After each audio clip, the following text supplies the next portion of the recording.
আজকে আমি আপনাদের শেখাবো ইজ এবং এভরির ব্যবহারের পার্থক্য। এভরি মূলত দুইয়ের অধিক ব্যক্তির ক্ষেত্রে বসে এবং ইজ দুই অথবা দুইয়ের অধিক ব্যক্তির ক্ষেত্রে বসে।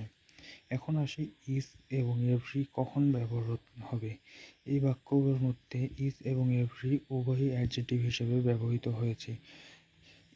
এভরি সাধারণত এর সাথে সকলকে নির্দেশ করে, একটি গ্রুপের মধ্যে সকলকে নির্দেশ করা হবে, সেখানে এভরি ব্যবহৃত হয়।